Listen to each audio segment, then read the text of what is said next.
He was about to take them on a musical adventure that would bring them from outer space to the top of the chart.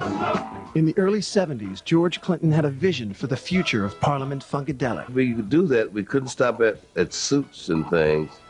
We definitely weren't going to stop there, so we had to do something that was bright and stuff. And so we said we have to just look like glitter, straight out glitter. So it was about funky Liberace's and, you know, just pimp space people. Parliament was one of the first bands to be signed by Neil Bogart's Casablanca Records, the new label that would go on to make superstars out of Donna Summer and Kiss. With their first Casablanca release, Up for the Downstroke in 1974, George showed that he had his eye on the next big thing. Parliament put one foot on the dance floor and the other in the ghetto. Hey, baby, here's the record and dance that's sweeping the country. The Parliament's Up for the Downstroke.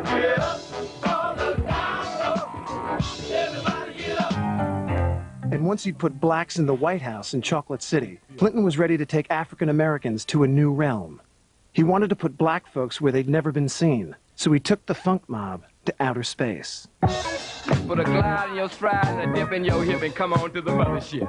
Influenced by concept albums by the Beatles and The Who, George developed a funk opera of cosmic proportions. Swing down, sweet chariot down, then let me ride. Swing down, sweet chariot down, then let me ride. You wanna ride on the mothership? No, let me ride. Do you wanna fly? Yeah, bring it down.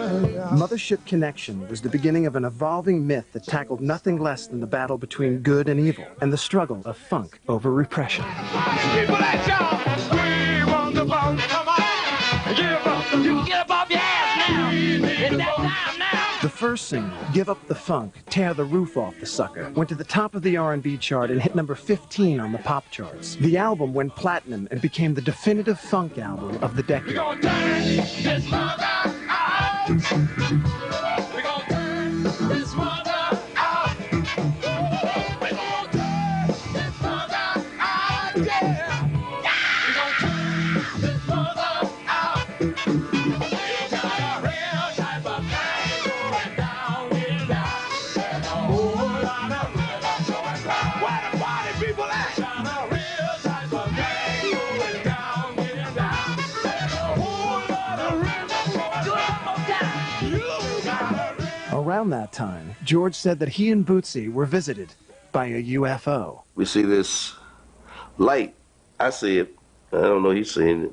But I see this light, clear day. It's long, straight like a laser beam or something. And I kind of tried to play it off because, you know, both of them was kind of loaded. And I figured, okay, well, maybe, you know, maybe if I don't say nothing, George won't think I'm, you know, I'm gone, you know. So I'm still driving because I'm looking up to him. You know, this is the cat I'm right next to. You know, this is the cat. He's the one that Mothership Connection, you know, and talking about the space aliens and all that, you know. So this is the cat. So I figured he got all the information.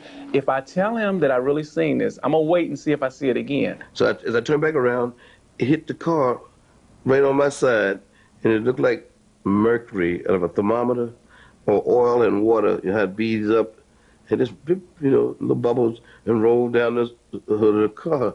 And then I look at George. George looks at me, and he says, "Do you think you can step on it?" Okay. So I kind of steps on the gas, and we start, you know, moving really fast, you know. Got to my driveway, we sat there, didn't say a word. Not one word. And his daughter came out, and she said, "What's wrong with you guys? Y'all seen a ghost or something? Y'all white as ghosts." George took the UFO sighting as a sign that he was on the right track. That year, the P-Funk crew went into overdrive. Parliament came out with the clones of Dr. Funkenstein. Bootsie Collins launched a solo effort with Stretchin' Out and Bootsie's Rubber Band, while Funkadelic put out 2 more albums. George Clinton was running a full-time funk factory, and the public was buying as much music as he could turn out. Make my funk to P-Funk. I want to get funked up. I want the funk. I want the P-Funk. I want my funk uncut. Make my funk to P-Funk. The 1976 P-Funk Earth Tour was over the top. George took the money the band had made from their runaway record sales and spent over $500,000 to build a stage set to rival anything seen on Broadway. A motorized spaceship descended from an oversized denim cap above the stage, and George emerged dressed as Dr. Funkenstein. The band made their entrance from a giant pyramid outfitted in a wild array of costumes. A satin Rolls Royce rolled onto the stage and was stripped down as if the funk mob were car thieves. The whole thing was powered by Aerosmith's sound system. It was beyond Spinal Tap, and it was wildly successful. It's theatrics, psychedelic theater, funk theater, woo theater. You wooed everybody in.